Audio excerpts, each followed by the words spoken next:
Hola, buenos días. Como parte de los temas de la materia de salud laboral de la Facultad de Enfermería de la Universidad Autónoma de Querétaro, continuamos con el tema de elementos de accidentes de trabajo, investigación de accidente de trabajo y reporte de accidente de trabajo. Este tema será impartido por la doctora Jenny González, quien es experta en el área, y ella será quien nos dé esta ponencia. Alumnos, como parte de los requisitos de esta materia, la tarea que entregarán es un mapa conceptual, haciendo notar todos los elementos que la doctora nos esté exponiendo. Cosas importantes, dentro del cuerpo de este mapa tiene que estar su nombre completo y es importante mencionarles que si por alguna situación hay más de un mapa conceptual que sea igual, los dos tendrán que ser eliminados. Agradezco mucho su atención y específicamente de este tema tendremos una sesión que programaremos en la plataforma para algún tipo de duda o comentario. ¿De acuerdo? Pues sin más, le agradezco, doctora, mucho por su participación. Como siempre, gracias, doctor Heriberto, por su apoyo. Muchas gracias a Leo por su apoyo. Y pues adelante, doctora. Muchas gracias. Hola, muy buenas tardes. Buen día en general. Eh, Muchísimas gracias por la invitación. En esta tarde me invitaron a platicar un tema que tiene que ver con seguridad e higiene. Dirán, ¿qué tiene que ver un médico con seguridad de higiene, no? Y es por eso que quise empezar la presentación, que es la identificación de diferentes tipos de riesgos o agentes a los que pueden estar expuestos los trabajadores, con la definición de salud ocupacional. Salud ocupacional o salud laboral, según la Organización Mundial de la Salud, la Organización Internacional del Trabajo, la Organización Panamericana para la Salud, la define como una actividad multidisciplinaria que controla y realiza medidas de prevención. Ojo, ahí está diciendo palabras claves. ¿Para qué? Para cuidar la salud de los trabajadores. Esto incluye desde enfermedades, algún tipo de accidente e identificar todos los factores que pueden llegar a poner en peligro la vida o ir en detrimento de la salud de los trabajadores, sea el contexto en el que se enfrente, ¿no? La otra definición que establece la OPS es salud laboral o salud ocupacional, es la promoción y el mantenimiento del mayor grado de bienestar tanto físico, mental y social de los trabajadores en todas las ocupaciones, mediante la prevención de las desviaciones de la salud, el control de riesgos y la adaptación del trabajo a la gente y la gente a los puestos de trabajo. Con esto, empecé diciendo que tenemos un tema de seguridad e higiene en donde tiene que participar el médico laboral. Si ustedes ven, dice actividad multidisciplinaria en donde tenemos que ver los médicos, enfermería, el ingeniero, si hay un higienista, si hay un psicólogo, etcétera. Son diferentes disciplinas las que, dependiendo el giro y dependiendo la magnitud de la empresa, pueden participar en un centro laboral con la finalidad de prevenir cualquier situación o cualquier factor que pudiera poner en riesgo la salud de los trabajadores.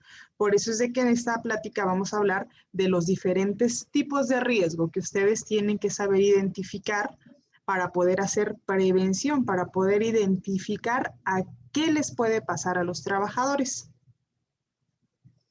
Bueno, la Organización Internacional del Trabajo, que es la máxima autoridad en materia de salud y seguridad laboral, divide al planeta en áreas. A nosotros nos corresponde a México el área de América Latina y el Caribe.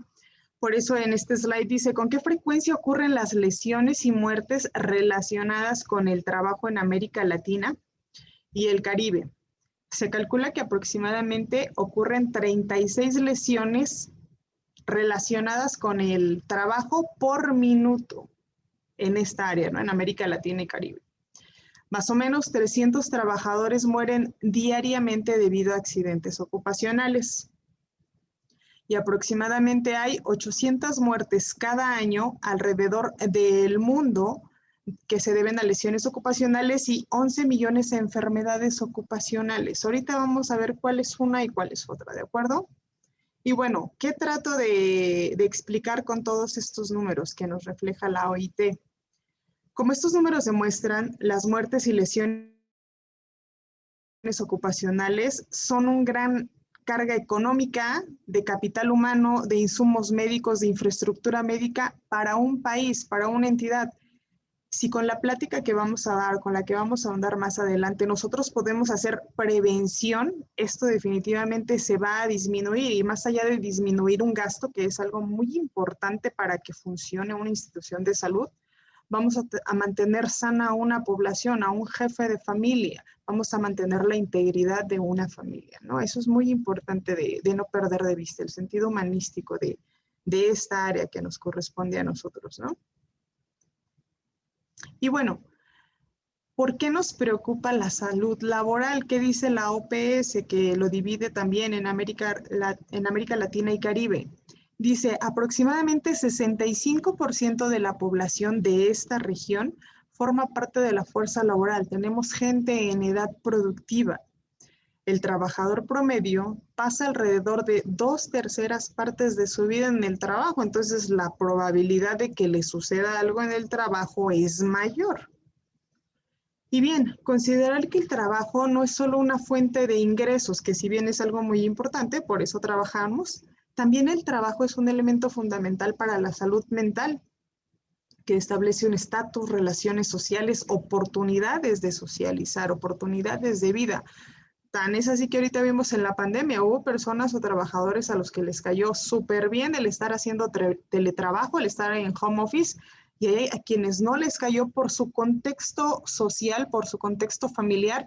Era mucho más estresante poder cumplir con su trabajo dentro de casa, en donde a lo mejor la pareja también estaba en una computadora haciendo teletrabajo, no tenían un área física para poder realizar su trabajo. Si tenían hijos, los hijos estaban también conectados a la plataforma para la escuela, y dividirse entre actividades laborales y actividades de casa en un mismo espacio resultó difícil, lo cual pues definitivamente a muchas personas les hizo valorar, ¿no?, su trabajo. Y bien, la salud ocupacional definitivamente es una estrategia que asegura la salud de los trabajadores, que es el eje o el objetivo medular de esta multidisciplina, así como la fortaleza de las economías nacionales. Si tenemos trabajadores sanos, vamos a tener empresas productivas que van a aumentar el crecimiento de un país, y eso en un círculo virtuoso, en un círculo continuo, va a generar más fuentes de trabajo. La idea es tener y mantener trabajadores sanos. Y eso sí que vamos entrando en materia. Dices que hay factores, Jenny, que pueden dañar, lesionar o incluso ocasionar la muerte a los trabajadores. ¿De qué estamos hablando? Bueno, conceptualmente dentro del marco legal hay algo que se llaman riesgos de trabajo. ¿Qué son los riesgos de trabajo? Nos podemos imaginar, pero por definición dice que riesgos de trabajo, la Ley Federal del Trabajo los establece, que están expuestos los trabajadores en ejercicio o con motivo de su trabajo. Ojo, accidentes y enfermedades. ¿Cuál es uno y cuál es otro? A los dos les estás poniendo que son de trabajo, le estás poniendo el apellido que pueden ser en el trabajo. Y bien, si ven en la diapositiva, de su lado izquierdo tenemos a un trabajador que tiene una escalera recargada en una pared y va cayendo. Muy seguramente se subió a arreglar un aire acondicionado, una luminaria, lo que ustedes quieran. No la aseguró, se resbaló, perdió el equilibrio, no iba a lo mejor en las condiciones físicas ideales para poder trabajar a cierta altura y se está cayendo. Puede ocasionar una contusión a nivel dorsolumbar. Vemos que está cayendo más sobre el hemicuerpo del lado derecho, que va apoyando. Parece que lo que primero va a impactar es la mano derecha.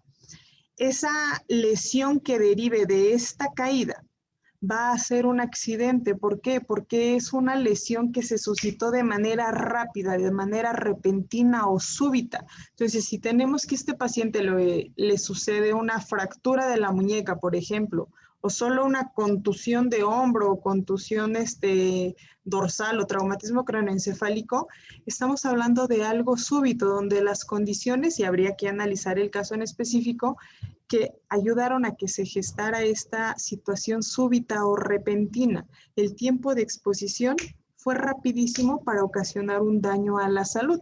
Es un riesgo de trabajo en modalidad accidente de trabajo. Del lado derecho de la slide vemos que hay un gráfico donde están unos pulmones, hay una lupa que nos hace denotar que hay un daño establecido en el pulmón que no le pongamos nombre por el momento, solamente me dice hay daño pulmonar, derivado de qué, si estamos hablando de un contexto laboral. Puede ser a lo mejor inhalación de polvos de sílice de manera constante. Hay un puesto en el que se hace samblasteo o pulido de piezas metálicas para dejarlas, que se hacen en cámaras tamaño industrial donde no entra un trabajador, pero si se hace de manera manual, el polvo que está puliendo, porque tal cual es pulir piezas metálicas con arena, el polvo que se está inhalando, el trabajador que está haciendo el samblasteo, lo está inhalando de manera constante. Si va un día, si va una hora, muy probablemente no le cause ninguna lesión en ese momento. Es a lo largo del tiempo de la exposición continuada a esa inhalación de polvos que va a ocasionar un daño en el pulmón. No quiere decir que desde la primera vez no se haya establecido un daño, pero necesita tiempo de exposición para poder manifestarse clínicamente en el trabajador. Entonces, con estos dos ejemplos, lo que quiero establecer es que la principal es el tiempo de exposición. Uno ocurre de manera súbita en un chasquido de dedos y el otro requiere de exposición continuada meses, años para poder presentarse clínicamente. Llega el trabajador al consultorio y a lo mejor llega con una tos, con malestar, con decaimiento. De entrada no dices, es por la inhalación de sílice y trae una silicosis. Tienes que iniciar todo un protocolo y dentro del protocolo está, bueno, ¿a qué se dedica este trabajador? ¿A qué ha estado expuesto a lo largo del tiempo para buscar la posible causa dentro de su contexto laboral?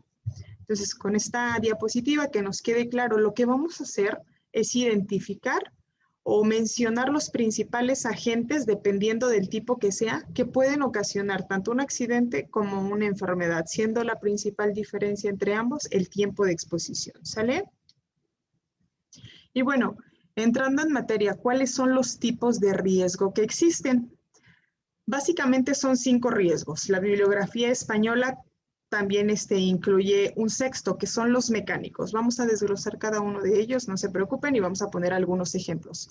Básicamente son los riesgos físicos, químicos, biológicos, ergonómicos y psicosociales, que de una u otra manera se van a conjugar para hacer un daño o para generar un daño a la salud. Puede estar presente predominantemente uno más que otro, puede estar ausente uno y haber combinación de un biológico y un físico o un psicosocial sin haber ningún agente químico. Eso es de lo que nos vamos a encargar después de ver esta diapositiva, de identificar si alguna vez estoy en un centro laboral, bueno, ¿cuáles son los riesgos a los que se enfrenta este puesto de trabajo o dentro de una misma empresa por áreas? Pueden cambiar estos tipos de riesgo o agentes de exposición. No es lo mismo que en una empresa el área administrativa o encargada de compras, en donde están sentados frente a la computadora trabajando, realizando o gestionando compras, devoluciones, facturas y demás, sea el mismo tipo de riesgo al que se enfrenta el estibador de almacén, que está recibiendo material, moviendo con un montacargas materiales, entregando materiales, que hace cargas manuales, desplazamientos, sobre esfuerzos físicos, y el administrativo, que está frente a la computadora facturando, pues está en uniposiciones, en posición sedente, en fijación visual, muy probablemente con flexión del cuello, de la columna cervical, con una iluminación adecuada o no, con una ventilación, etcétera. Los tipos de agentes son los que tenemos que identificar de acuerdo al puesto de trabajo que estemos analizando, ¿de acuerdo? Y bueno, vamos a empezar con los más comunes o los más ocurridos que nos generan más problemas, ¿no? Los riesgos físicos, los agentes de exposición físicos, son aquellos factores ambientales que dependen de las propiedades físicas de los cuerpos, tales como ruido, la exposición a sonidos de gran magnitud, la exposición a temperaturas extremas, ya sean elevadas, muy calientes, o abatidas, muy frías.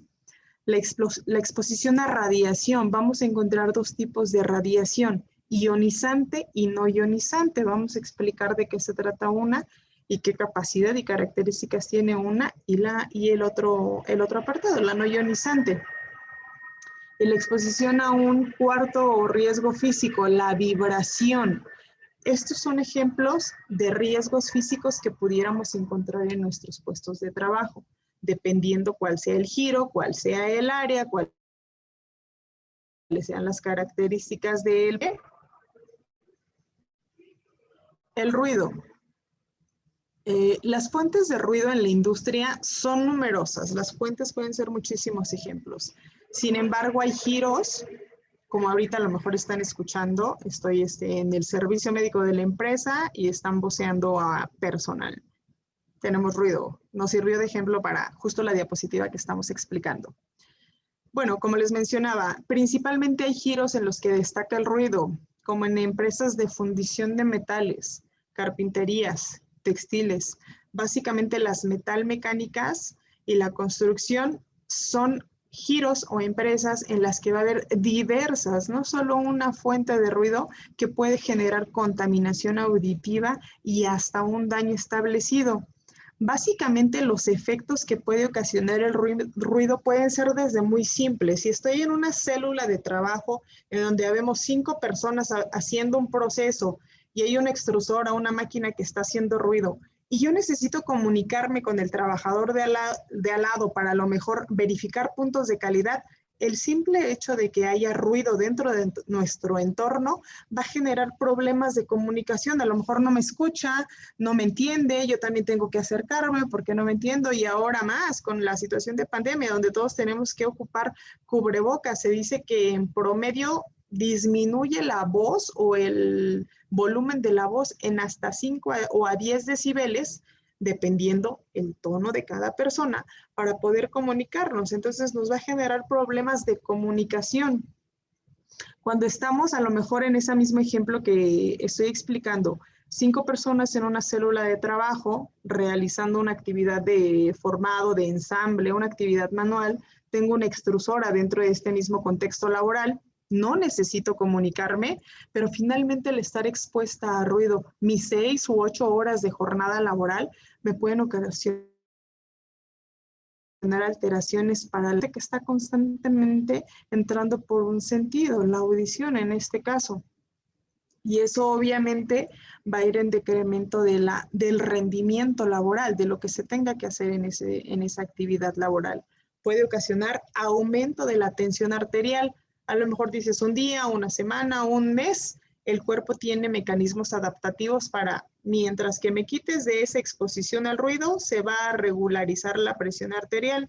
Pero si de manera constante, aunado a otros factores, como el sedentarismo, el tipo de alimentación, la carga genética, la raza, pueden ocasionar que el ruido más todos los factores que tengo yo de manera personal hagan que se eleve esa tensión arterial de manera constante, ¿no? Puede ocasionar este ruido también trastornos al sueño, pero lo principal que ocasiona el ruido es la pérdida de la audición. Como esto es de manera progresiva, es importante identificar en qué áreas de los centros laborales existen sonidos o ruido por arriba de lo que establece la norma. Esto obviamente está normado. La Secretaría del Trabajo y Previsión Social tiene normas que establecen qué tanto es mucho, qué tanto es poquito. Por ejemplo, la norma 11 dice por arriba de 85-90 decibeles solamente puedes mantener a tus trabajadores cierto número de horas. ¿Por qué? Porque si no vas a ocasionar un daño auditivo que de manera progresiva, a lo mejor en una sola exposición, pues no se va a ver reflejado clínicamente, pero después de tanto tiempo que a lo mejor los trabajadores duran en ese puesto de trabajo, muy seguramente vas a causar un daño. ¿Y qué crees? La pérdida de la audición es irreversible, no hay nada que ofrecerle. A lo mejor dependiendo el momento en el que establezcamos el daño, pudiéramos dar amplificadores auditivos, algún auxiliar, pero es lo menos probable. Por eso es importante identificar dentro de los agentes físicos el más común, el ruido, que es la principal causa de sordera en nuestro país, ¿no? Es importante saber que el ruido a veces no se puede eliminar. El proceso de trabajo es así y por más que lo pidamos, ingeniería, todas las medidas de higiene o seguridad dicen, no puedo delimitar, cambiar el proceso. Así es como lo tenemos que hacer para llevar a un producto que estamos, o que le da vida a la empresa para seguir produciendo.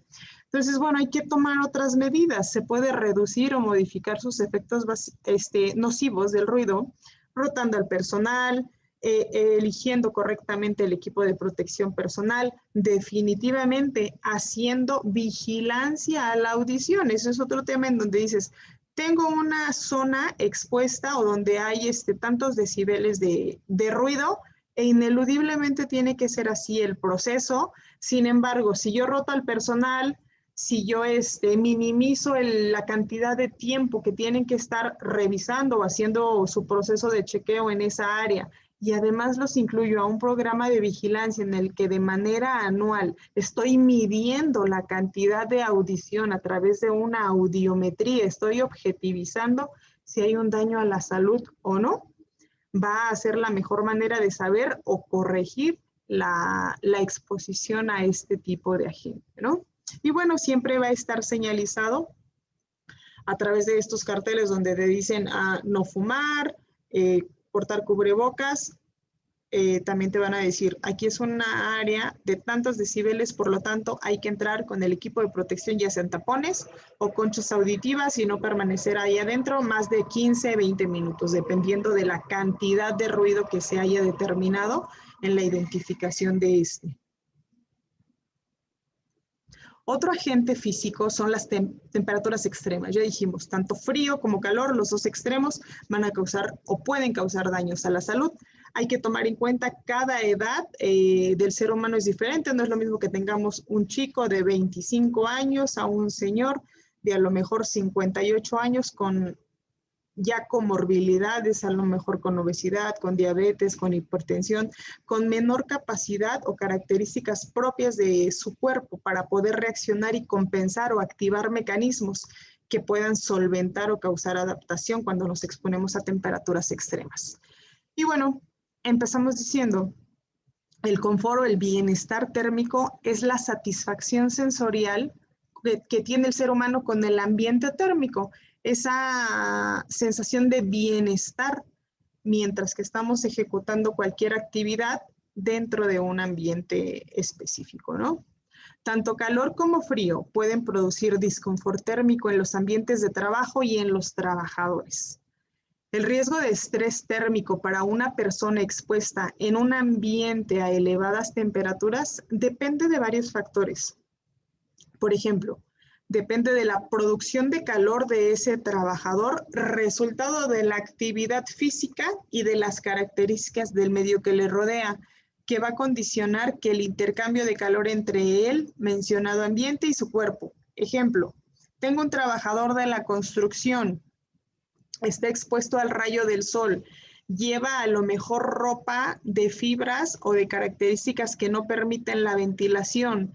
No hay esa normatividad o esas recomendaciones para los trabajos cuando están los trabajadores, expuestos a radiación ultravioleta, que tienen que estar hidratados, que tienen que tener cierta protección solar a través de cremas o de fotoprotectores, que tienen que tener cubiertas cabeza, ojos, la parte del cuello, para poder mantener y hacer ese intercambio de su cuerpo en manera de reposo. Y si están haciendo una actividad física, por eso pongo de ejemplo a los trabajadores de la construcción, que están en una actividad física cargando, están arriba de una estructura soldando, están haciendo esfuerzo físico, aumentando el gasto metabólico, están generando más calor. Si no traigo la ropa adecuada, es más probable que mis mecanismos compensatorios para disminuir y regular la temperatura entren en más problema. Y bueno, ¿qué puede pasar? Vamos a ver algunos ejemplos de la exposición a temperaturas elevadas. Dice, cuando el calor generado por el organismo liberado se acumula en el interior del cuerpo, haciendo que la temperatura aumente, como ya lo mencionamos, y disminuyendo el rendimiento. El cansancio llega antes de lo normal, por eso es de que a veces dices, me siento como que tengo el cuerpo cortado, no es más que producto de la elevación térmica y entran en conflicto todos estos mecanismos celulares para hacer las funciones de respiración celular básica y por ende todas las que conlleva el aumento del gasto calórico que está haciendo nuestro trabajador haciendo esfuerzo físico. Y también afecta la capacidad mental. Si no se están llevando a cabo estos mecanismos a nivel celular, bueno, disminuye la atención, la comprensión, la capacidad de concentración, pudiendo producirse daños más severos, como que podemos tener trabajadores que presenten un golpe de calor. ¿Cuándo ocurre esto? Cuando el sistema que controla la temperatura del cuerpo falla. Abrir vasos, sistema circulatorio para aumentar el riego sanguíneo, la transpiración o sudoración para enfriar la piel. Y bueno, la transpiración se hace inadecuada cuando ya llegamos a un mecanismo en el que ya no puede ser compensado esta exposición solar. ¿Cómo lo vamos a ver clínicamente el golpe de calor? La piel de las personas afectadas, está muy caliente y normalmente seca, roja o con manchas. El trabajador va a presentar síntomas, como decíamos hace ratito, de confusión, de desorientación, producto de esta alteración en el mecanismo a nivel celular, pudiendo a veces llegar a la pérdida del conocimiento e incluso a sufrir convulsiones. Si tomamos la temperatura de estos trabajadores, podemos registrar hasta 40 grados, 40.5 o superior. Eso es lo que ocasiona las convulsiones. A nivel cerebral hay una descompensación total de la función, por lo cual como mecanismo de defensa sufro esta alteración a nivel eléctrico, a nivel neuronal, ¿no? Los primeros auxilios en el golpe de calor es trasladar al afectado a un área fresca, soltar y humedecer su ropa con agua fría y abanicar intensamente a la víctima para refrescarle. Obviamente, si el paciente no está consciente, está convulsionando, bueno, hay que tener la primera atención médica lo antes posible. Pero esto es muy común en los trabajadores que están al aire libre. ¿Y quiénes son? Los de la construcción principalmente, ¿no? Que hay que estar como muy atentos de ellos, aunado a que muchas veces el nivel cultural, el nivel de comunicación que puede entender con el jefe inmediato no es tan estrecho, es muy limitado, por lo cual a veces estos trabajadores no llegan en las adecuadas condiciones y es más fácil que en temperatura de calor sufran este tipo de situaciones. Por eso el jefe, el encargado de obra, el residente, tiene que andar bien listo con sus trabajadores, ¿no? A lo mejor no son de muchas palabras, pero bueno, yo sé que son mi responsabilidad, sé que están expuestos a temperaturas extremas. Oye, Juanito, oye, Pedrito, ¿cómo estás? ¿Cómo llegaste? ¿Cómo te fue el fin de semana? Aquí hay centros de hidratación, los ando checando. ¿Por qué? Porque al final andan trabajando muchas veces en altura, trasladando materiales. Pueden caer, si más allá del golpe de calor, se caen de una altura considerable y puede ser fatal el resultado, ¿no? Otra situación que puede presentarse por las temperaturas extremas es el agotamiento por calor. A diferencia del golpe de calor, este resulta de la pérdida de grandes cantidades de líquido por la transpiración, acompañada en ocasiones de una pérdida excesiva de sal. Nuestro paciente se está diluyendo, por decirlo así, ¿no? Aquí clínicamente la piel del afectado estará húmeda, a diferencia del golpe de calor, donde está seca. Aquí va a estar húmeda y va a presentar un aspecto pálido, pocas veces enrojecido, dependerá de muchos factores idiosincráticos del paciente, ¿no? El afectado va a continuar sudando, pero siente una debilidad o cansancio extremo. Puede estar acompañado, ¿no?, de mareos, náuseas y cefalea, pudiendo llegar en casos más graves igual a la pérdida de la conciencia. La temperatura en esta situación va a ser normal o ligeramente alta. Esta no es la característica principal a diferencia del golpe de calor. ¿Cuáles son las medidas preventivas en este caso? En la mayoría de estos casos, el tratamiento de la víctima consiste igual en hacerla descansar en un lugar fresco y consumir, rehidratar con grandes cantidades de líquido. En esta diapositiva tenemos del lado derecho las características clínicas de un golpe de calor, de un heat stroke. Y de este lado, de un agotamiento por calor. Dices, ay, ¿cómo los diferencio? Bueno, vamos a tenerlos de manera simultánea para poder establecer las diferencias. Para el golpe de calor, dijimos, hay dolor de cabeza, lo cual se sabe, puede ser como muy subjetivo en ambos. En el golpe de calor hay falta de sudoración, el mecanismo de transpiración ya quedó abolido, ya no funcionó. Y en el agotamiento por calor hay una sudoración o transpiración excesiva. En el golpe de calor, acuérdense, es la parte roja, la piel va a estar enrojecida y en el agotamiento la piel es pálida. En el golpe de calor va a haber latidos cardíacos o la frecuencia cardíaca va a tener taquicardia nuestro trabajador y en el agotamiento está baja la frecuencia cardíaca, puede presentar calambres musculares. ¿Por qué? Dijimos que el agotamiento por calor, el trabajador ha ingerido grandes cantidades de líquido y ha sudado. Con la pérdida de sudor, enfría, libera agua, se deshidrata y pierde minerales, pierde sales. Entonces, los calambres musculares en el agotamiento son por esta alteración o esta excesiva pérdida de sales que hacen disfuncionar la bomba de sodio-potasio y todos los mecanismos que por ahí ya estudiamos para poder hacer la contracción muscular de donde estén trabajando. Si están arriba de una estructura soldando con las extremidades torácicas haciendo sobreesfuerzo, muy probablemente los calambres van a ser en esas extremidades. A diferencia del golpe de calor, que no es una característica que haya calambres, ahí nos está perdiendo minerales nuestro trabajador, ¿no? Entonces, bueno, ahí están las principales diferencias para que de manera simultánea los estemos viendo si es que nos causa un poquito de confusión. Y bueno, también podemos tener, como mencionábamos en el agotamiento, calambres debido al calor. Ahí a lo mejor no hay una alteración de conciencia, solamente hay calambres. ¿Qué pasa aquí? Son espasmos dolorosos de los músculos que se producen cuando el trabajador suda abundantemente e ingiere grandes cantidades de agua, diluyendo los líquidos del cuerpo mientras éste sigue perdiendo sal, lo que puede producir dolorosos calambres.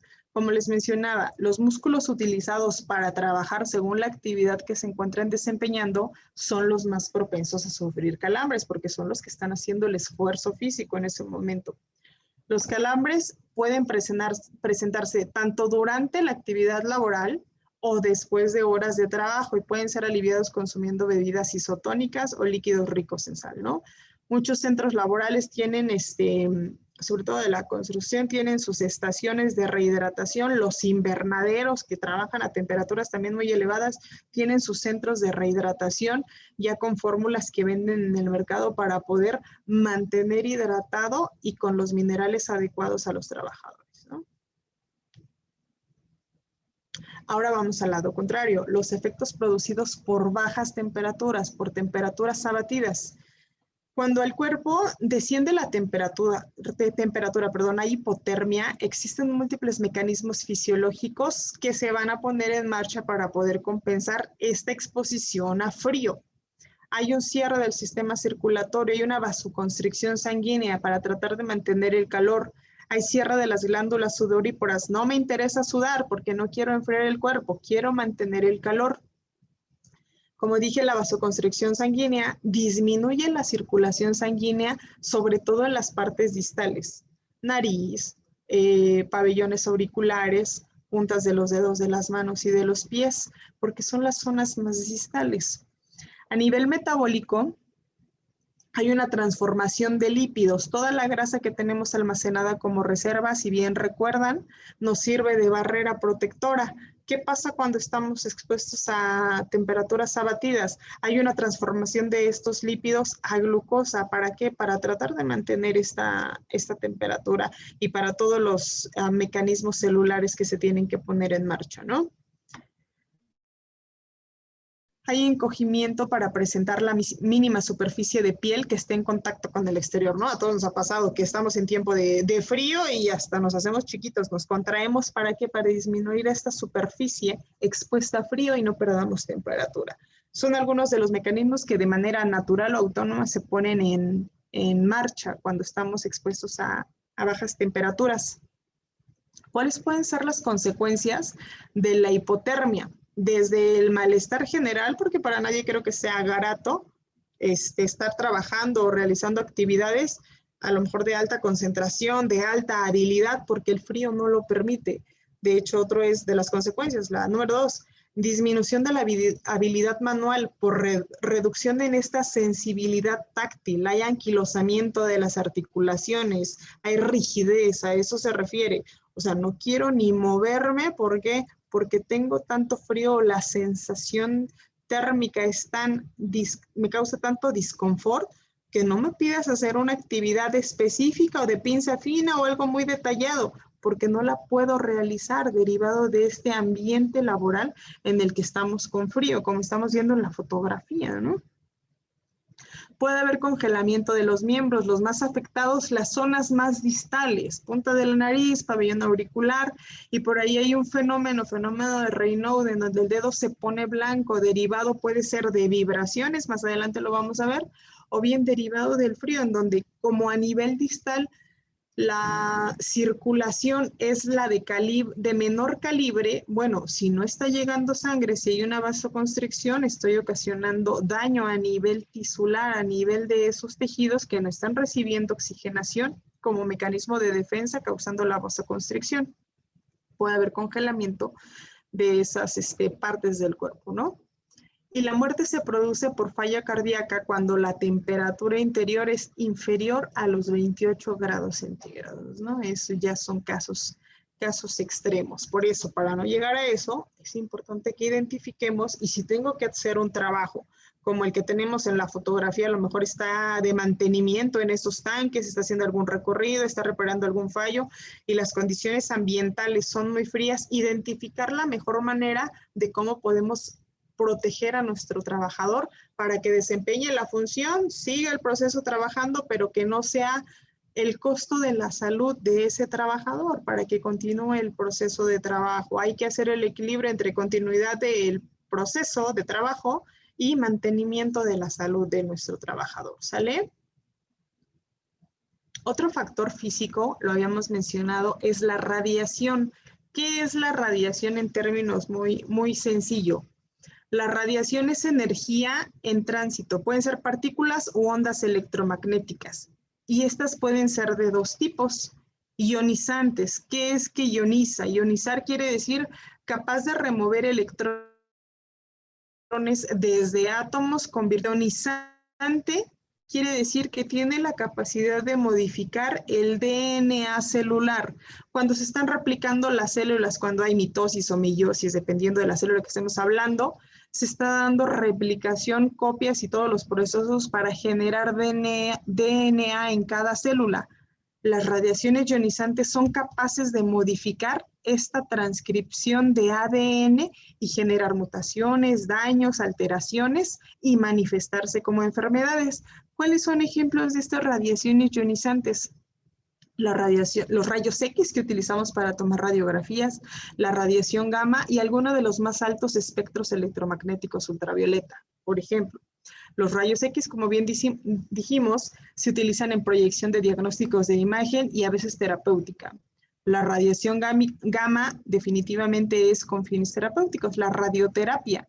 Y la radiación ionizante puede tener energía suficiente para producir iones, las moléculas o átomos que son cargados, dependiendo de diferentes condiciones multifactoriales, es cómo va a dividir estos átomos, ¿no? Estas moléculas. Y finalmente, si lo estamos ubicando en un contexto de salud laboral, ¿de qué manera va a causar daños a esa célula? De tal manera que se manifieste como alguna enfermedad, como alguna leucemia, como algún tipo de cáncer, como algún coadyuvante, como un factor que ayude a generar un problema a nivel celular, a lo mejor en un trabajador que ya trae por ahí carga genética. La radiación puede ser esa piedrita más, esa gotita más, que ayude a manifestar una enfermedad en un trabajador. Como ejemplos, de la exposición a radiación, podemos tener desde dermatitis en manos, cataratas, el daño a nivel de ojos, o bien algún tipo de cáncer, ¿no? Bueno, dijimos que hay otras radiaciones, las no ionizantes. Estas radiaciones, a diferencia de las primeras, no tienen la energía suficiente para remover electrones desde los átomos. Es de baja energía, como cual como las ondas de radio, la luz ultravioleta, las microondas y la luz del sol, la luz ultravioleta, que es lo mismo, ¿no? La radiación ultravioleta puede estar emitida no solo por el sol, está emitida por soldaduras, corte con arco eléctrico, lámparas incandescentes, lámparas fluorescentes, para el tratamiento de pinturas, tintas o colas con rayos ultravioleta, para la desinfección. Y los efectos que pueden causar, dijimos, no modifican o no liberan electrones de los átomos. Traducción, no son capaces de modificar el ADN de una célula. Pueden producir quemaduras superficiales, dependiendo la intensidad y la frecuencia con que se estén exponiendo a esta radiación no ionizante, el enrojecimiento de la piel, lesiones en los ojos, entre otras. Pero básicamente esos son los daños que nos pueden dar. Otro tipo de radiación no ionizante es la radiación infrarroja. La fuente natural más importante es el sol. Fuentes artificiales son los hornos, por ejemplo, los de fundición, en el soplado de vidrio, en las lámparas incandescentes también emiten radiación infrarroja, llamas, etcétera, y ocasionan básicamente los mismos daños, quemaduras en piel, ojos, cataratas. En este slide vemos como del lado izquierdo tenemos la radiación no ionizante, la que no genera daños al DNA celular, y la radiación ionizante del lado derecho, los rayos X, los rayos gamma, los rayos cósmicos, que bueno, esos son capaces de generar un daño a nivel celular, una mutación, una lesión a nivel cromosómico, etcétera, ¿no? Pudiendo ser variantes los daños que pueden establecerse para generar una enfermedad. Y dentro de la radiación no ionizante tenemos a las ondas de radio, microondas, infrarrojo, luz visible y ultravioleta. Todos estos ejemplos se le llama espectro electromagnético, de alta frecuencia para la radiación ionizante y de baja frecuencia para la radiación no ionizante. Principal característica que nos tenemos que acordar, que unas son capaces de generar daño a nivel celular. Por eso, si algunos de ustedes les han tomado radiografías o tomografías, se dan cuenta que el técnico o la persona que les va a tomar el estudio de rayos X se pone o en una cabinita, dependiendo cómo esté diseñado ahí el laboratorio de rayos X, en una cabina o detrás de una pared, en donde les dice respiren, no se mueva, emiten la radiación para tomar la radiografía, porque los está protegiendo. Hay una barrera ahí con características físicas establecidas para evitar la radiación, para no dañar al técnico o la persona que les está tomando la radiografía. O bien lo correcto es usar un delantal, un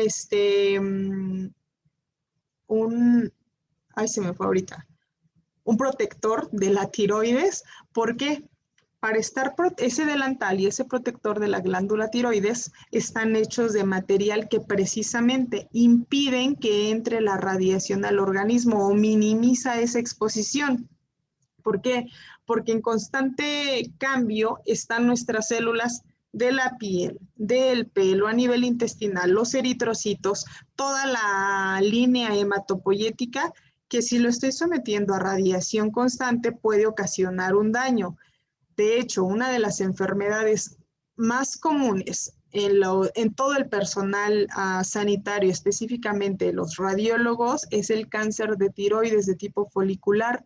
¿Por qué? Por la exposición a radiación. A lo mejor no usan adecuadamente el protector de tiroides, la dosimetría, es decir, el aparato que les ayuda a medir de manera mensual y anual la radiación absorbida, no le están llevando de manera adecuada, o en su centro laboral no están haciendo la prevención adecuada. Ven la dosimetría y dicen, ok, tienes tantos grays o milisieverts al año, tengo que instaurar más periodos vacacionales o rotarte o ya no exponerte, etcétera, dependiendo qué sea lo que nos reporta, ¿no? Pero sí es una de las enfermedades más comunes en el personal de radiología, ¿no?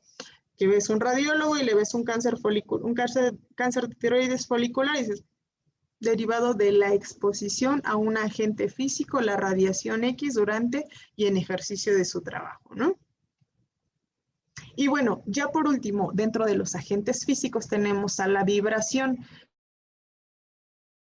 ¿Qué puede ocasionar vibración? Bueno, hay diversas máquinas, herramientas y vehículos que van a originar vibraciones localizadas. A lo mejor si tengo una herramienta que estoy atornillando y desatornillando a nivel localizado, o como estamos viendo en la foto, los trabajadores de la bailarina, es para romper el concreto, perdón. Entonces, hay múltiples herramientas, vehículos o máquinas que nos pueden ocasionar vibración. El montacargas a veces está en mal estado, el asiento ya está desgastado, el mantenimiento no ha sido el adecuado y son vibraciones de cuerpo completo. ¿Qué pueden ocasionar las vibraciones en los trabajadores? Vuelvo a lo mismo, a lo que decíamos inicialmente. A lo mejor si un día uso la bailarina para romper concreto, me quedaré nada más con la sensación de que estoy bailando o vibrando, pero si nunca más lo vuelvo a hacer, es poco probable que me causen daño a la salud. Pero si esa actividad la he hecho de manera continua durante 2, 3, 5 años, sin una supervisión médica de ver qué daño a la salud tenga, muy seguramente me va a ocasionar alguna enfermedad. ¿Cuáles son las principales situaciones que podemos ver? En las exposiciones a vibración, dependiendo si es localizada de una extremidad o de cuerpo completo, pues se pueden ser problemas a nivel lumbar, en la columna vertebral, específicamente el segmento lumbar. Como son herramientas que se manipulan con las manos, lesiones a nivel de la muñeca, del codo, calambres, desde el hormigueo que todos hemos sentido cuando se nos duerme una pierna y no pase más, disminución de la fuerza de agarre, mayor desgaste a nivel articular que de manera natural por el proceso fisiológico de la edad, las superficies articulares pierden calidad en el líquido sinovial, en el cartílago, aunado a una exposición continua a vibración, muy seguramente me van a causar daño a esa articulación. Es importante que lo conozcamos. Dicen por ahí que los ojos no ven lo que la mente no sabe. Por ahí guarden todos esos agentes físicos para pasarnos a algo que les mencionaba, los riesgos mecánicos. ¿Qué son los riesgos mecánicos? Hay accidentes que se pueden producir con este tipo de riesgos. Son lesiones corporales como golpes, quemaduras, cortes, que tiene que ver básicamente, a diferencia de que ya teníamos ruido, temperaturas, tenemos que se derivan son multicausales, tienen que ver con las adecuadas condiciones o no de la maquinaria que se utiliza para trabajar. Por ejemplo, en la fotografía estamos viendo, hay un proceso en el que está, en la primera imagen está serruchando un pedazo de madera. Es un riesgo mecánico en donde el proceso per se, el proceso original es serruchar la madera para tener ciertos pedazos de ciertas medidas. El riesgo mecánico se está exponiendo, no puedo sustituirlo porque tengo que cortar con el serrucho algo filoso, algo cortante. Puedo tener ahí más que una enfermedad que requiere de tiempo de exposición, puedo tener un accidente. Todas esas situaciones que tienen que ver por sí mismas con la maquinaria o el proceso de trabajo. En la segunda fotografía tenemos a una costurera, está cosiendo. Ineludiblemente tiene que pasar la tela, el vinil, la piel, lo que esté cosiendo por esa máquina, que puede tener una herida por punción, por la aguja que llegue a contactar con la mano. Están transportando un tubo por ahí, si está en malas condiciones, si hay una ruptura, puede haber un movimiento indeseable de los dos trabajadores que lo están transportando. Vemos un taladro, dice, las partes en movimiento de las herramientas que pueden generar un daño. Las caídas de altura a un nivel, dices, tengo bien colocado mi andamio, está asegurado, sin embargo, a lo mejor dejé una herramienta, pisé mal, perdí el equilibrio, esa caída me va a ocasionar un accidente. Básicamente, estos riesgos mecánicos son generadores de accidentes de trabajo. Como vimos, permítanme. Como vimos, los agentes físicos o riesgos físicos van a tener que ver con la gestión de enfermedades de trabajo. Esto es básicamente con la gestión de accidentes de trabajo. Ambos son riesgos de trabajo, ¿sale? Y bueno, las fuentes más comunes de riesgos mecánicos son las partes en movimiento, no protegidas, como puntas de ejes, las transmisiones por correa, los engranajes, todo lo que esté en movimiento y no esté protegido y por ahí tenga que pasar un trabajador, tenga que hacer algún chequeo, algún trabajador o se le ocurrió pasar por ahí, pueden representar un riesgo, un agente de riesgo para poder ser lesionado ese trabajador. Dice, cualquier parte componente expuesta en el caso de máquinas o equipos movidos por algún o tengan la fuerza suficiente para alcanzar al trabajador o su ropa, dedos, cabello, collar, para que a través de una energía lesionen ahora sí al trabajador, atrayéndolo a la máquina antes que pueda liberarse, ¿no? En la fotografía estamos viendo que está un trabajador, está siendo traccionado como por un engranaje o algo en movimiento, que es lo que principalmente dentro de los riesgos mecánicos genera lesiones, alcanzó su ropa y pues el trabajador no sabe ni cómo zafarse de ahí. A eso se refieren los riesgos mecánicos, ¿no? Para que los tengamos en mente. Vamos con los riesgos químicos. Los riesgos químicos, bueno, la cantidad de sustancias que se manejan en la industria cambian diariamente, tanto sus mezclas, presentaciones y así sus propiedades físico-químicas. Es importante identificar en la empresa que yo esté o con el proceso que tenga que ver en mi empresa, los químicos que están trabajando para yo poner mayor enfoque en las hojas de seguridad de ese proceso y saber quién las está trabajando, a través de qué equipo de protección, en qué proceso, abierto y cerrado y saber qué riesgos puede tener mi trabajador. ¿Por qué? Porque las sustancias químicas pueden penetrar al organismo, principalmente por inhalación, de manera táctil, por absorción en la piel y menos probable, pero sí llega a ocurrir, por ingestión. Por error, tomar el químico, ¿no?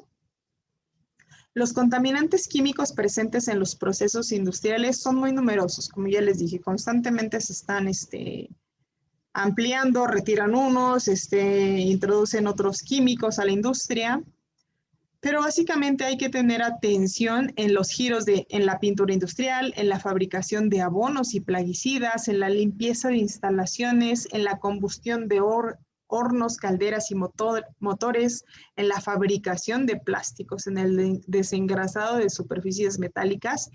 Y hay que considerarlos no solo en el proceso de generar, hay una empresa de fabricación de moldes de plástico. No solo voy a poner atención en los trabajadores que están operando para generar los moldes, sino en el trabajador también del almacén, que es el que los tiene clasificados, los tiene correctamente identificados para saber en dónde puede en dónde puede almacenar unos y en dónde puede almacenar otros.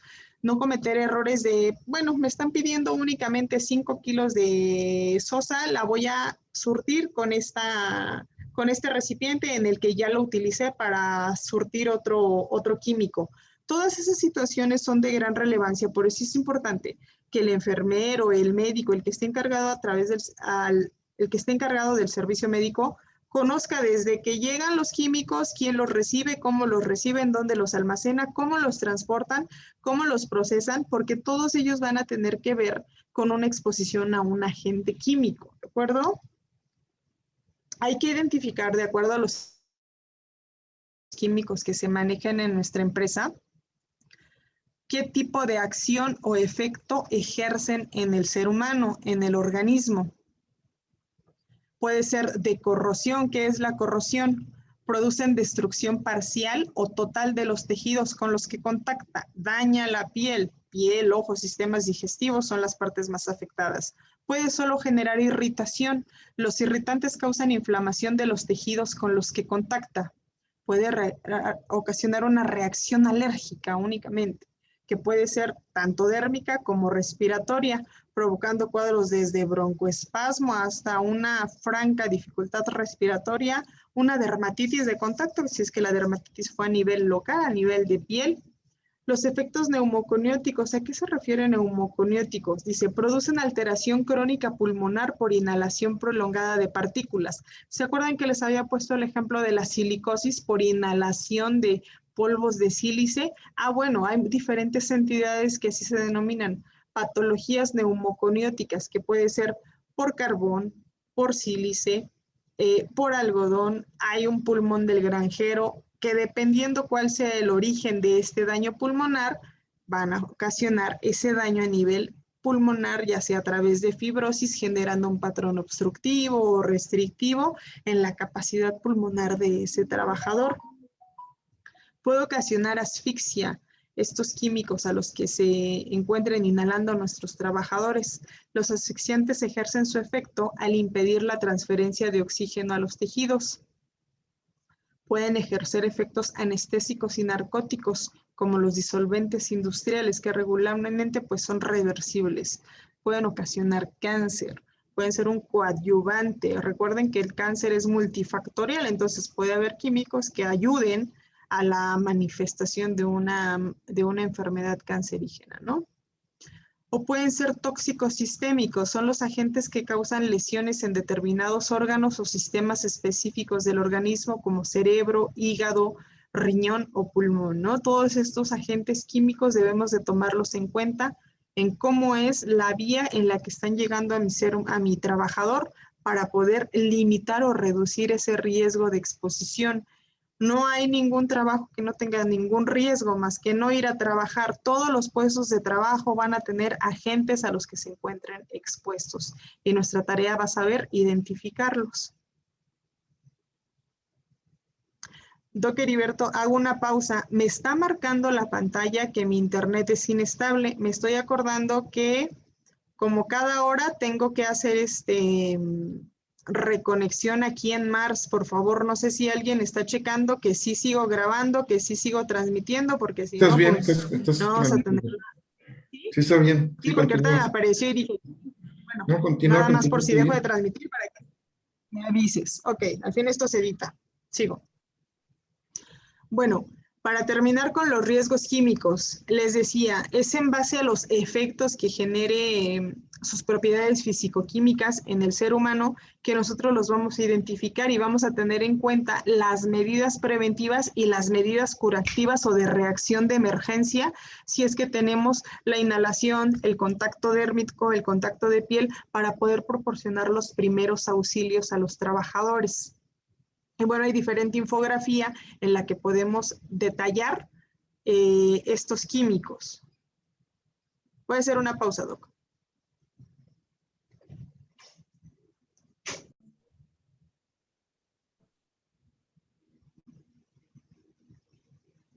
Bueno, y continuando con los riesgos, también tenemos los riesgos biológicos. Ya vimos que hay físicos, hay mecánicos, hay químicos, biológicos, que bueno, es lo que yo creo que van a tener o se les va a quedar más grabado por la situación de pandemia que tenemos actualmente. ¿Cuáles son los riesgos biológicos? Los definimos como aquellos que surgen de la exposición laboral tanto a micro como a macroorganismos, que pueden causar daños a la salud en el trabajador. Estos en general pueden ser transmitidos a través del aire, la sangre y los fluidos corporales. Entonces, ¿quiénes van a ser los giros o los personajes de trabajo que van a estar más expuestos? Evidentemente el personal sanitario, que incluye a todos, no solo a los médicos, a las enfermeras, al personal de apoyo que presta asistencia directa a los enfermos, el personal del laboratorio que procesa muestras contaminadas o posiblemente contaminadas, al personal que se encarga de hacer la limpieza. ¿Por qué? Porque al final tiene contacto con todos estos riesgos biológicos. Y el personal que trabaja con animales o con derivados de estos, los trabajadores de rastros, los trabajadores que hacen cortes, a lo mejor al ganado para vender carne. Y el personal de aseo o también llamado de servicios generales en las instituciones de salud y en estas instituciones donde se manejan animales o se tienen criaderos, por ejemplo, los veterinarios también se exponen a riesgos biológicos. Es por eso que hago mucho hincapié en que tienen que saber cuáles son las áreas dentro de su centro laboral para saber qué van a ir buscando por área y por puesto de trabajo.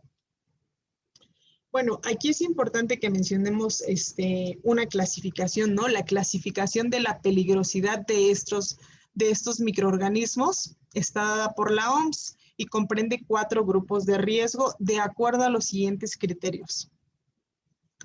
La patogenicidad, ¿qué tan patógeno es un agente? Se refiere a la capacidad de ese microorganismo para generar una enfermedad. ¿Qué tan transmisible es? Que es la habilidad de moverse desde el sitio donde son liberados hasta la vía de infección de una persona, el contacto directo, indirecto o por transmisión por gotitas al toser, estornudar, hablar, cantar. Se puede dar por vía aérea, por un vehículo común o por un vector, como tenemos el virus SARS-CoV-2. Sabemos que es altamente transmisible a través de las gotitas al toser o al estar hablando. A veces liberamos gotas de saliva, por eso es de que una de las medidas preventivas que tenemos es usar el cubrebocas para limitar esta transmisibilidad y mantener una distancia de mínimo 1.5 metros. ¿Por qué? Porque su patogenicidad, la primera característica, sabemos que puede generar un problema que puede concluir en la defunción. La infectividad es otra de las características o criterios, que es la habilidad para penetrar las barreras defensivas naturales del cuerpo humano. Esto depende de muchos factores, pero básicamente de la calidad, lo robusto que tenga el sistema inmunológico de esa persona. Volviendo con el tema del SARS-CoV-2, de la COVID-19, muchas veces nos ha tocado ahorita conocer a gente que dicen, bueno, yo estoy cuidando a mi esposo y a mi hijo que tienen COVID. Yo me hice la prueba, pasamos los 14 días de aislamiento, pero yo era la que los atendía y yo no me infecté. Tiene que ver con esta característica, ¿no? No hay per se una medida para decir qué tan fuerte es el sistema inmunológico o no, pero es una característica que tenemos que identificar a lo mejor en nuestros trabajadores nutricionalmente cómo están para saber cómo es su contexto clínico para su respuesta frente a una posible enfermedad. Actualmente hago mención del COVID-19, pero puede ser a diferentes microorganismos.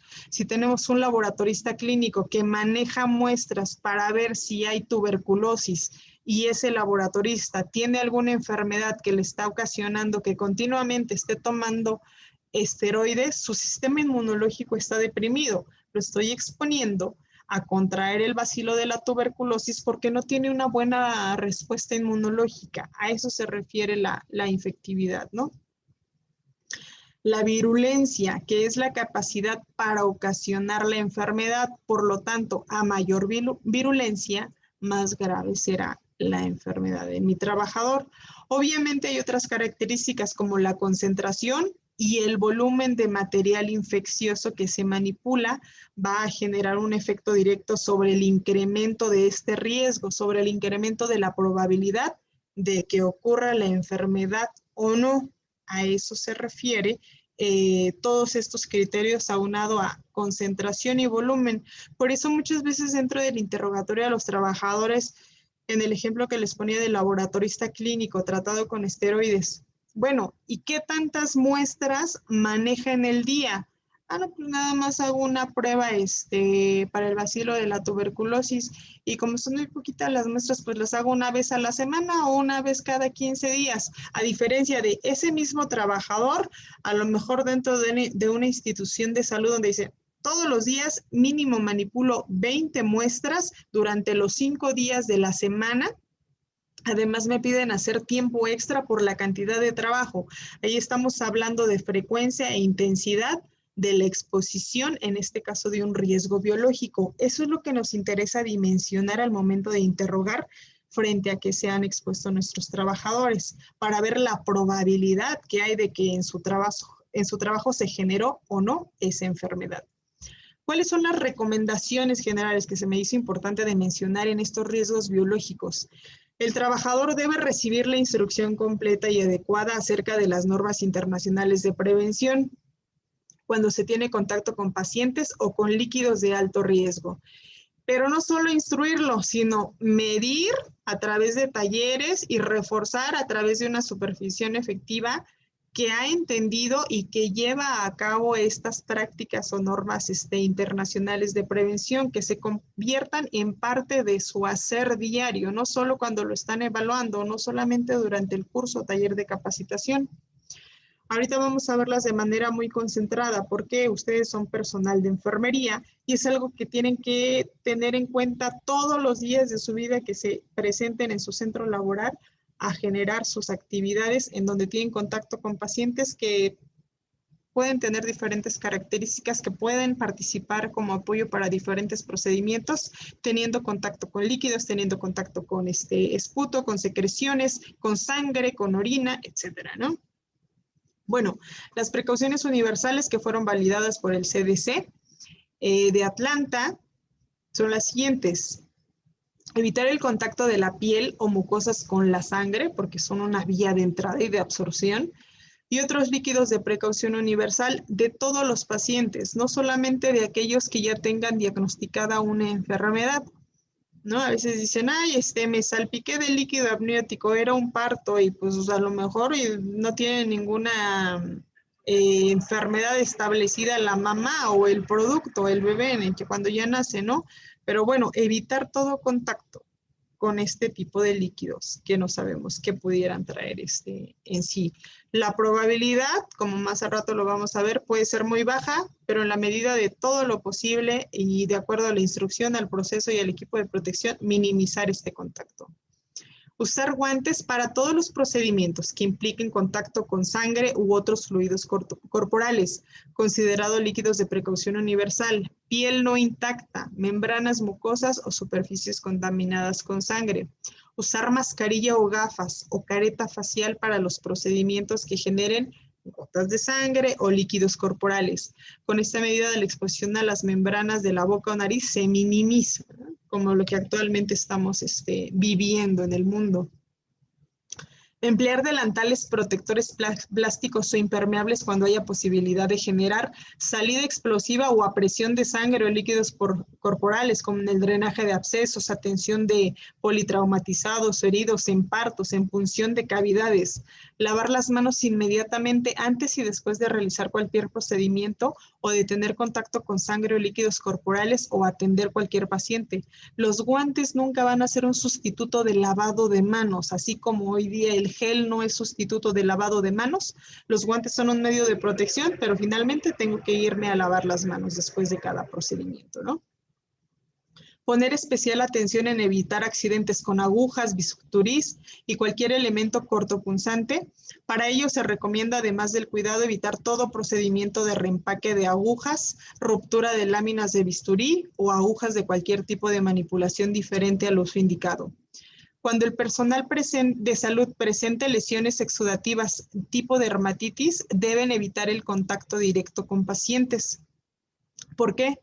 Porque finalmente la dermatitis en la piel les va a generar una vía de entrada a su organismo si tuvieran contacto con algún patógeno.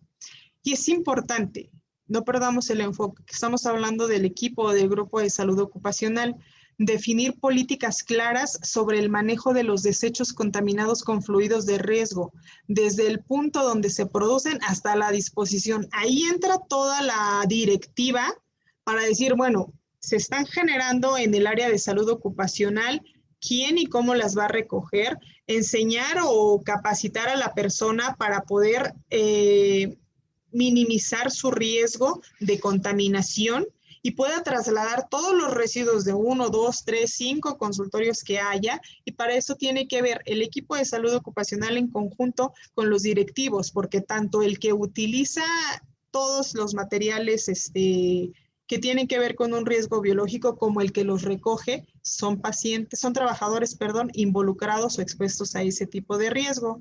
Y finalmente el número 10, el transporte de los desechos dentro de un hospital debe seguir las normas de bioseguridad hasta la incineración o entrega a la institución encargada, ¿no? Esa es parte de la organización o de las normas internacionales para poder minimizar ese riesgo biológico, tanto el que usó el bisturí, el que drenó el absceso, como el que está recolectando todas esas bolsas rojas, están expuestos a riesgos biológicos. Cada uno debe de tener las medidas de protección adecuada para evitar una patología o un contacto. De hecho, lo que más nos podría alarmar es el contacto de VIH, de hepatitis C, la punción por un bisturí, por una aguja en un paciente conocido ya diagnosticado con VIH es de 0.001%. No es cero definitivamente, pero es muy baja la probabilidad y para eso sí existe punción de este tipo de situación. Hay vigilancia para ese trabajador que ya se puncionó con una aguja de un paciente con VIH o con hepatitis C. Hay seguimiento para él. Si el riesgo se presentó, hay que implementar una medida de vigilancia, ¿de acuerdo? Doc, dame chance que llegó un paciente. Ponme pausa, por favor. Listo, Antonio, déjame pasar a mi... Entonces, las anteriores medidas de prevención, aunado a las medidas de bioseguridad, la utilización de los elementos de protección personal adecuados, con una disponibilidad permanente de ellos, es parte fundamental en la disminución del grado de riesgo en caso de un accidente biológico y es parte fundamental junto con la capacitación de la cual ya hablamos e implementación de protocolos de seguridad de la gestión realizada por la empresa y que le sirve de defensa en caso de una demanda de una situación médico-legal. Por ejemplo, la situación de pandemia que estamos viviendo hoy dentro de las instituciones de salud, se tuvo que crear un departamento, un área encargada de estar surtiendo el equipo de protección personal a médicos, enfermeras, asistentes, los chicos de la limpieza, informática si tenían que entrar al covitario para poder dar mantenimiento a la computadora en donde se tiene que registrar a cada paciente para hacer el estudio epidemiológico, justificar la toma de pruebas, si hay que hacer un traslado porque las condiciones clínicas del paciente son pues insuficientes para manejarlo en su casa y hay que trasladarlo al hospital. Todos los personajes que tenían que entrar al covitario son personajes que estaban con el respaldo de un departamento o una estructura en la que si se me rompió el guante, si se me rompió la bota, si ya me contaminé, pues necesito que de manera permanente yo tenga acceso como trabajador, que estoy en la primera línea de defensa, a tener el equipo de bioseguridad correspondiente para hacer mi labor, tomando en consideración todas las medidas de prevención de las que ya hablamos. ¿Para qué? Para minimizar el riesgo de exposición, ¿de acuerdo? Asimismo, como lo mencionábamos hace ratito con las características o los criterios de contagiosidad, virulencia y demás, tener un esquema de vacunación completo y actualizado contra las enfermedades inmunoprevenibles. De eso se trata también la salud ocupacional, tener en las mejores condiciones de salud a nuestros trabajadores, porque como vemos pueden ser muchos los riesgos a los que pueden estar expuestos y generar daños a su salud, tener un ausentismo que puede ser muy corto, puede ser prolongado o puede ser definitivo. Tenemos trabajadores que se contaminaron por COVID, que finalmente y desafortunadamente concluyeron en la muerte, entonces estoy teniendo carencia de personal, estoy perdiendo un personaje, un jefe de familia, donde se tuvieron que hacer las medidas preventivas de la mejor manera para minimizar. No es posible, siempre les digo esta palabra porque cuando una empresa dice, no, aquí no hay riesgo, no, pues a menos que no trabajen, pues no hay riesgo. Siempre hay un tipo de riesgo. El objetivo es minimizar este riesgo, sea del que estemos hablando, biológico, químico, físico, mecánico, ¿no? Y vamos con otro tipo de riesgo, ya casi para terminar, los riesgos ergonómicos que estuvieron como muy en boga antes de que apareciera esto de la pandemia junto con los psicosociales, los riesgos ergonómicos que están normados dentro de la norma oficial de la Secretaría 036. Y dice que los riesgos ergonómicos son todos aquellos que pueden dar lugar a trastornos musculoesqueléticos en la persona trabajadora, trastornos musculoesqueléticos, enfermedades derivadas de la biomecánica del cuerpo, trastornos musculoesqueléticos y vamos a ver cuáles son los principales más adelante.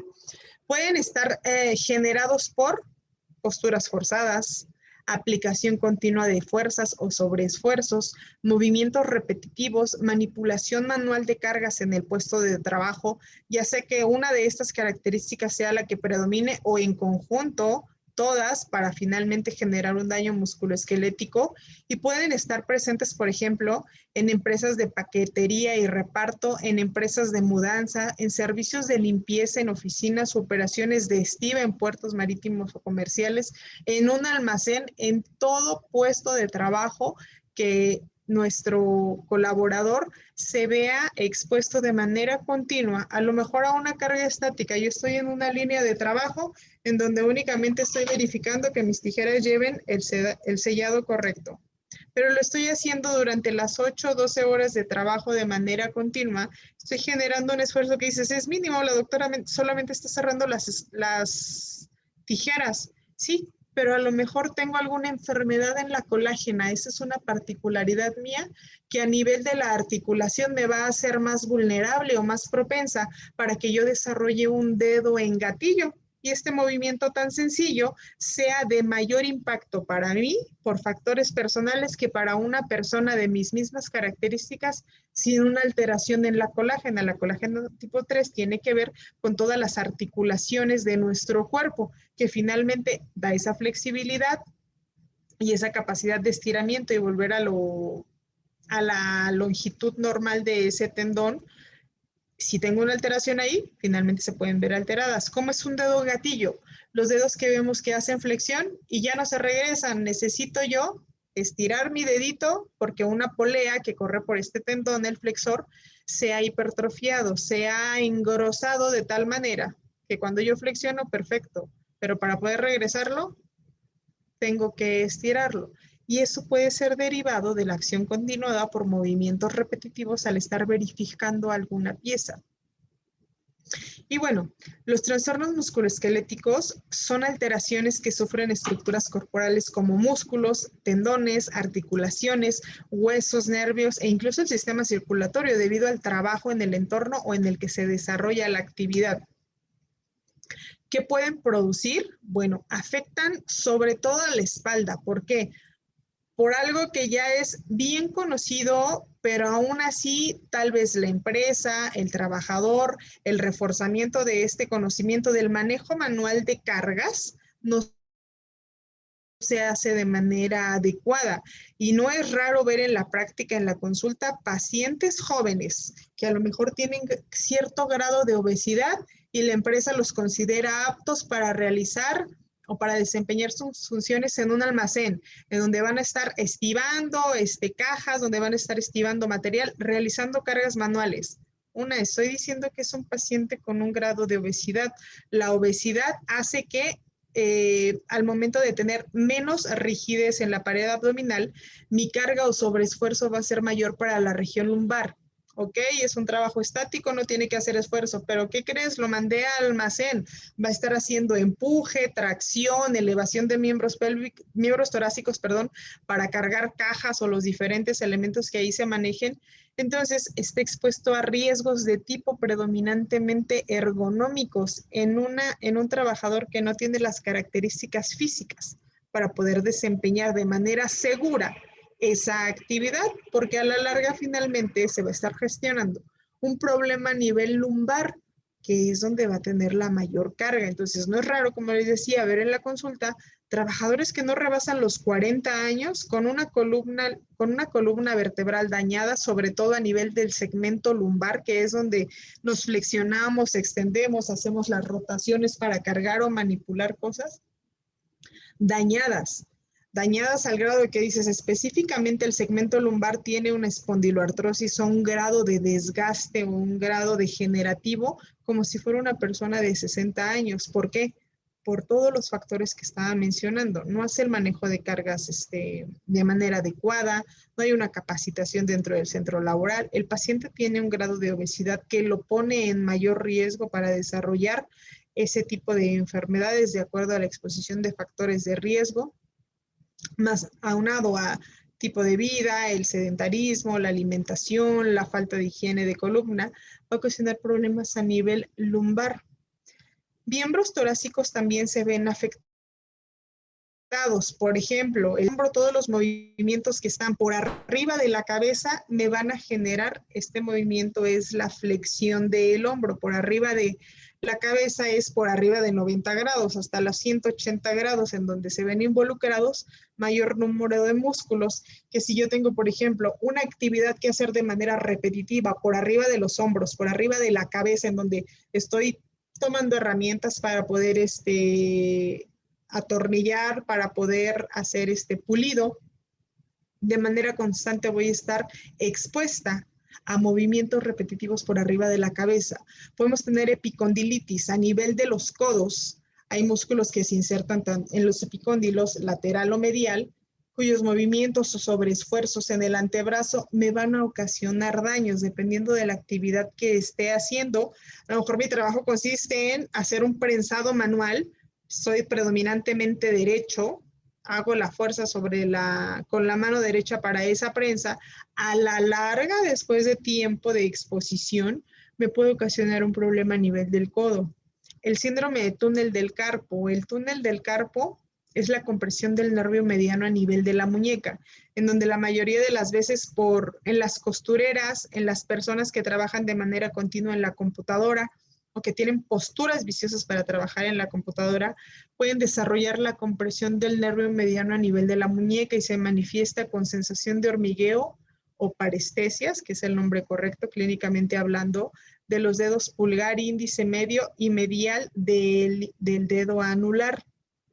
Hay disminución en la fuerza de prensión porque repetitivamente estoy realizando una tarea en la que hago fuerza, torque de manera manual y estoy haciendo movimientos de desviación radiocubital o flexoextensión o combinados de mi muñeca predominante. Entonces, es muy importante tomar en cuenta cuál es la lateralidad de mi trabajadora. Pues es diestro o es zurdo. ¿Cuál es el brazo dañado? Pues su lado predominante. ¿Qué hace en su trabajo? Pues aplica torque. ¿Cuánto lleva en su trabajo aplicando torque? A 50 piezas por hora durante 15 años. Muy seguramente la lesión que tiene es derivada de la acción continuada y exposición a factores ergonómicos, específicamente desviación radiocubital y flexoextensión de la muñeca dominante.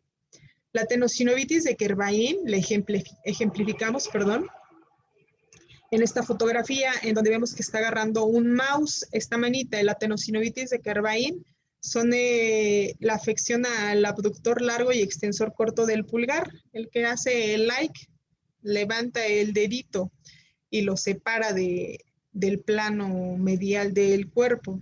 Cuando hay un daño a este nivel, se manifiesta con dolor, inflamación, limitación para poder acercar o alejar nuestro pulgar, y también se deriva de acciones continuadas. A lo mejor tengo que estar presionando una botonera de manera constante en mi centro laboral.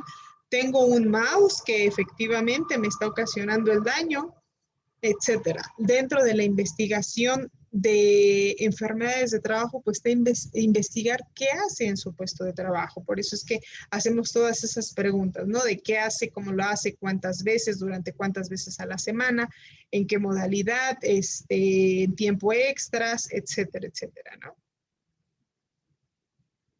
Y bien, los últimos, los riesgos psicosociales, y no por ser menos importantes. Los riesgos psicosociales yo creo que han tenido un boom, sobre todo en este contexto de la pandemia, por todo lo que conlleva en sí un riesgo psicosocial a nivel normativo. Bueno, está la NOM 035 en la que se puede seguir de pe a pa para identificar y poder objetivizar estos riesgos psicosociales dentro de un centro laboral. Estos riesgos se derivan de las deficiencias en el diseño, organización y la gestión del trabajo, así como de un escaso contexto social del trabajo. Ahorita vamos a ver, porque a lo mejor de entrada dicen, entonces, ¿qué es un riesgo psicosocial, no?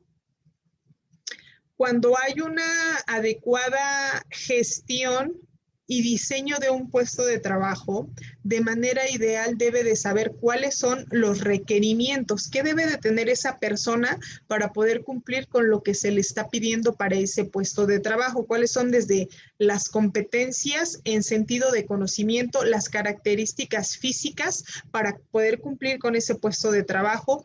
¿Cuál es el diseño de ese puesto de trabajo? ¿Quién va a ser su jefe inmediato? ¿A quién le va a rendir cuentas? ¿De dónde va a obtener la información para poder maquinarle y poder ofrecer un resultado?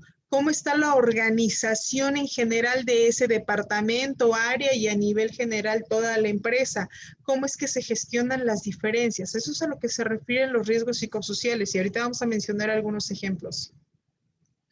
Los riesgos psicosociales pueden producir resultados psicológicos, físicos y sociales negativos, como el estrés laboral, el agotamiento o la depresión, que per se, por sí mismos, no van a ser una enfermedad de trabajo, pero van a ser manifestaciones de esta exposición a riesgos psicosociales. Algunos ejemplos de las condiciones de trabajo que pueden generar riesgos psicosociales están las cargas de trabajo excesivas. Nos van a decir cuándo es mucho trabajo o cuándo es poco trabajo. Por eso tenemos que conocer qué hace o qué debe de hacer determinado puesto de trabajo y a quién vamos a poner. ¿Por qué? Porque si pongo una persona que no tiene las competencias adecuadas para poder cumplir con los requerimientos del puesto, evidentemente cualquier actividad va a ser una carga excesiva porque no es la persona preparada o no tiene los conocimientos para llevar a cabo ese puesto de trabajo. Tenemos que individualizar y ver cada caso de manera particular, ¿no? Otra condición de trabajo que genere un riesgo para la salud psicosocial del trabajador son las exigencias contradictorias y la falta de claridad de las funciones del puesto. Ejemplo, yo puedo tener 3 jefes. Uno me dice que grafique la información que me acaba de mandar para hacer una presentación a los directivos. El otro me dice, de esa misma información, genérame un resumen para poder darle información a los directivos. Y mi tercer jefe me dice, bueno, esa información depúrala porque no la vamos a utilizar. Estoy recibiendo de 3 niveles jerárquicos superiores e indicaciones contradictorias. ¿Qué hago? O la depuro y me pongo a hacer otra cosa que también es parte de mi trabajo, o la grafico, o la resumo, o la grafico y la resumo, pero me están exigiendo otra cosa. Esas indicaciones contradictorias, donde no hay un orden jerárquico de mando lineal, horizontal o vertical, pero que sea en un solo sentido, genera conflicto al trabajador, porque dice, bueno, ¿qué es lo que tengo que cumplir? Porque finalmente pues tenemos multitareas, no solo es una actividad de la que realizo durante mi jornada de trabajo. La falta de participación en la toma de decisiones que afectan al trabajador y la falta de influencia en el modo en el que se lleva a cabo el trabajo. Vámonos a una actividad de manufactura, de ensamble sencilla, ¿no? No requieren tener un puesto administrativo para tener riesgos psicosociales.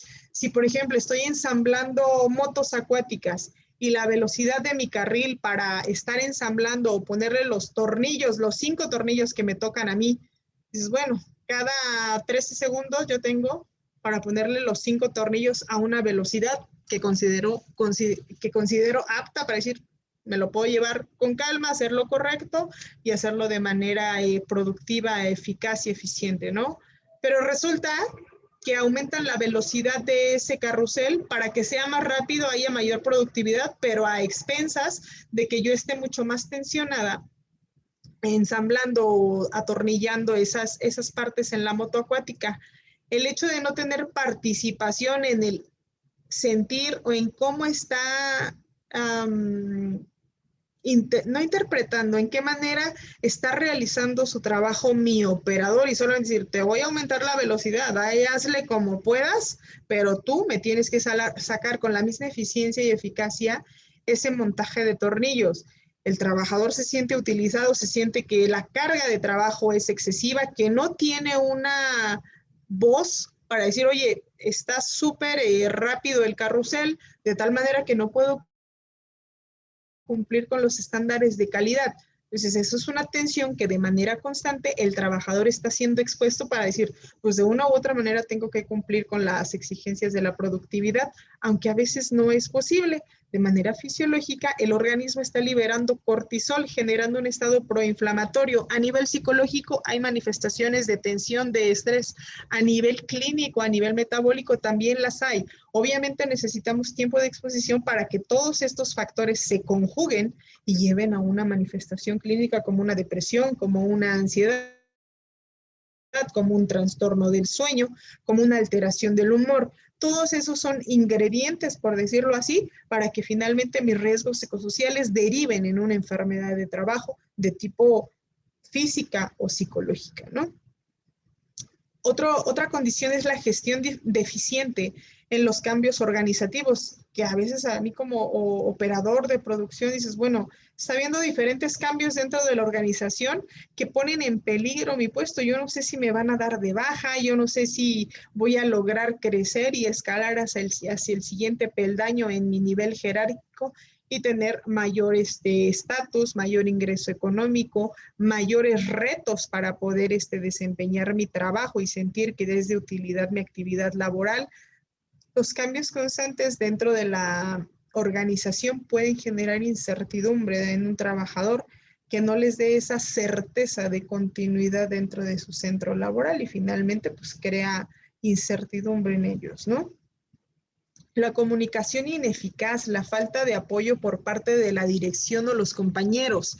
Ejemplo, se pone una institución de salud, todos los integrantes de los diferentes departamentos de acuerdo para hacer frente a la pandemia. Tú te vas a hacer cargo de traer los insumos necesarios, tú de repartirlos a todo el personal que tiene que ver en el covitario. Ustedes se van a dar a la tarea de instruir a los médicos con el nuevo sistema para hacer el registro. Se va a hacer un filtro en el hospital para que los pacientes que no tienen síntomas respiratorios tengan una ruta de acceso y los que tienen síntomas respiratorios tengan otra ruta de acceso. Muy bien, ya lo organizaron, ya lo dijeron, ya lo plasmaron en papel muy padre, pero ¿qué crees? No hay comunicación para las líneas operativas, entonces se queda el de la entrada, por ejemplo, el del filtro. ¿Qué hago? ¿Lo dejo pasar o no lo dejo pasar? Tiene síntomas respiratorios. A mí nadie me ha dicho cuál es la ruta o cuál es la vía para que el paciente con síntomas respiratorios se canalice al área adecuada. Entonces, la falta de comunicación genera estrés, genera incertidumbre, genera inseguridad para poder realizar sus actividades, porque al final no se les está bajando, no hay una comunicación asertiva para que todo el proceso que se gestionó dentro de la organización sea llevado a cabo en la operatividad. Y ese y muchos ejemplos pudiéramos mencionar cuando hay todos estos cambios en los procesos y que dicen, bueno, pues yo siempre he hecho este ensamble así, no me dijeron que hiciera un doble, retrabajarlo y cumplir con los nuevos estándares que a nadie le han informado, pues están muy bonitos en papel. Todo este tipo de comunicación ineficaz sí es de manera constante, porque los cambios tenemos por seguro que siempre van a estar presentes, pero si de manera constante estoy retrabajando, de manera constante me están llamando la atención porque no estoy cumpliendo con los estándares, bueno, va a ser un factor de riesgo psicosocial, así como las indicaciones contradictorias. Un jefe me dice una cosa y el otro jefe me dice otra cosa. ¿Qué hago? O sea, ¿de qué manera cumplo con mi función en mi puesto de trabajo, ¿no? El acoso psicológico, que es ay, una disculpa, me salí de la presentación. El acoso psicológico, mobbing, hostigamiento laboral que puede presentarse dentro de un centro laboral en el que hay a lo mejor represalias, situaciones de tensión enfocadas a un personaje o diferentes trabajadores hacia un jefe, pudieran generar, o pueden más bien, generar un riesgo psicosocial que dependiendo las características de este personaje que está siendo acosado o hostigado, puede ser la repercusión. Hay quien lo puede librar muy bien, hay quien no, y dentro de nuestra cultura Latinoamérica pues es muy difícil, porque dentro de nuestra idiosincrasia está el bromear, a lo mejor ser tan cargados o pesados con nuestros compañeros, pero bueno, no todos gestionan sus emociones de la misma manera, ¿no? Entonces, tener en mente que los riesgos psicosociales, dependiendo de la actividad y cómo esté gestionada, organizada y diseñada ese puesto de trabajo, pueden representar factores o agentes que dañen la salud.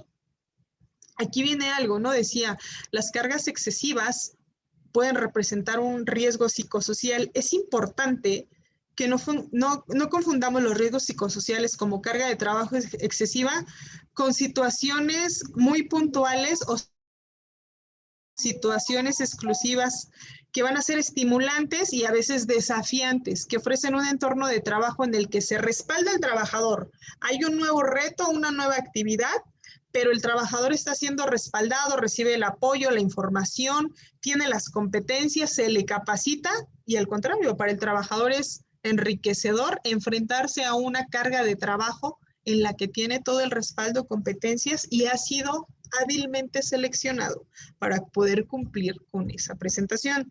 Como si me dijeran, haz un cálculo integral para un puente que vamos, no tengo ni idea de cómo determinar las condiciones arquitectónicas, el tipo de material, no tengo las competencias, pero bueno, me dices, vamos a diseñar un taller de capacitación para que podamos hacer un análisis a este puesto de trabajo, a un panadero que se levanta y está haciendo movimientos repetitivos para poder hacer tantas piezas de... bueno, ese sí es mi negocio, de eso sí conozco, estoy capacitada, vamos a hacerlo. Entonces, no hay que confundir y es como se presta mucho a la confusión el hecho de decir, ¿qué tanto es carga excesiva? Puede ser para algunos desafiante y hasta cierto punto enriquecedor el enfrentarse a una situación que se encuentra dentro de mis competencias, sí. Si no está dentro de mi conocimiento y de mi experiencia profesional, definitivamente pues va a ser algo difícil de cumplir y va a representar un factor de riesgo psicosocial para el bienestar si es que esto se está presentando de manera continua, ¿no? Un entorno psicosocial favorable va a fomentar el buen rendimiento y el desarrollo personal, así como el bienestar mental y físico del trabajador. Los trabajadores sienten estrés cuando las exigencias de su trabajo son mayores que su capacidad para hacerles frente. Además de los problemas de salud mental que ya dijimos, estrés me lleva a depresión, a ansiedad. Los trabajadores sometidos a periodos de estrés prolongado pueden desarrollar graves problemas de salud física, como enfermedades cardiovasculares, como problemas musculoesqueléticos.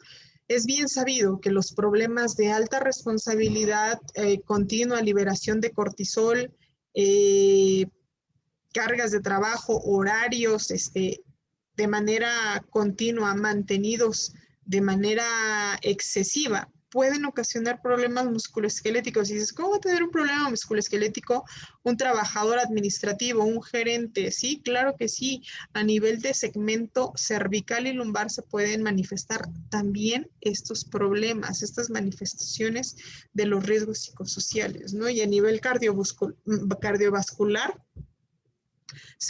podemos identificar hasta un infarto agudo del miocardio, un evento vascular cerebral, derivado de de este riesgo o exigencia laboral, aunado a otros factores. A lo mejor tengo un paciente en un puesto gerencial de 32 años con obesidad grado 3, que tiene hipertensión, diabetes, que tiene dislipidemia, alteración en lípidos, triglicéridos, que lo estoy sometiendo a una carga laboral desde hace 3 años sin goce de vacaciones, en horarios extenuantes, en donde no cuenta con el personal adecuado dentro de su equipo para poder cumplir con los requerimientos de su área.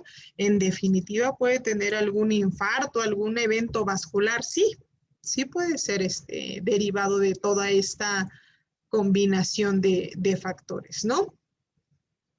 Y bueno, dentro de los riesgos psicosociales para la organización, los efectos negativos, ellos los van a ver como un mal rendimiento global de la empresa, como aumento en el ausentismo, porque a lo mejor nuestros trabajadores se van a incapacitar, como presentismo, y dices, a ver, ¿qué es presentismo? Pues sí van a ir, pero no van a ser productivos, van a cumplir con ir y checar y estar en el puesto de trabajo, pero en realidad no van a ser eficaces en la tarea que se les ha encomendado.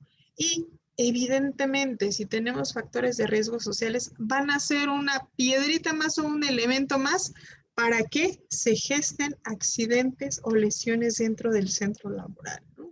Si el trabajador, no está motivado, tiene tensión de cómo poder cumplir a los 3 jefes para poder conservar su trabajo y además tiene a su hijo enfermo y la esposa acaba de perder el trabajo, la dieron de baja por el COVID.